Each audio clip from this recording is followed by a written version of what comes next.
Hello friends, good evening. Till now we have covered many visuals and charts in Power BI Desktop. Today we are going to learn table and matrix in Power BI Desktop. For that first we upload the data from Excel file.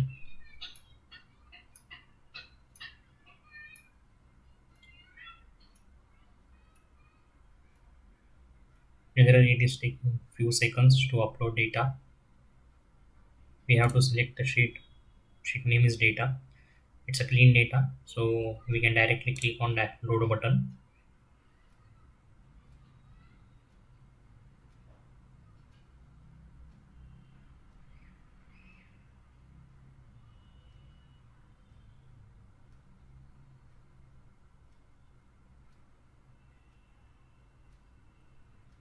So data is ready.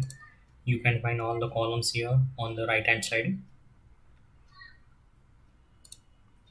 Go to home tab, new visual, and go to table and matrix section. Select the table option.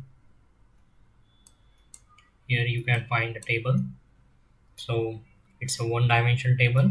That's why you can only add columns here. So first we select subcategory, then sales, then profit and quantity. So here table is ready. So it is a one dimension. We can only add columns here.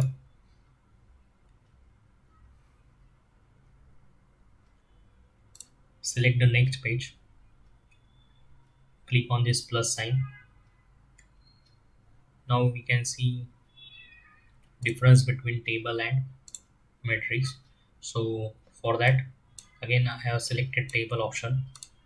Add data. First add subcategory, then region, and then sales.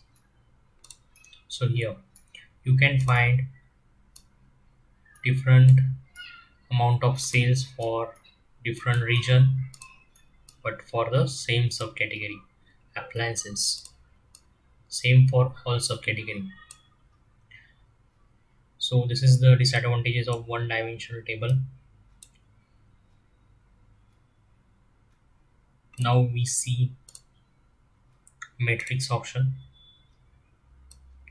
So here you can find rows, columns and values because it is a two-dimensional table. For rows, I'm going to select subcategory. For columns, region. For values, sales. So we are ready with our first matrix. So you can find the difference between table and matrix. Table is a one dimensional, matrix is two dimensional. So it is more readable, easy to read data in matrix format. This is the advantage of matrix if we compare with the table. In the next video, we will see how to edit or how to customize the table and matrix. So please subscribe my YouTube channel Job at Punyanagari, like my videos, comment on it. Thank you.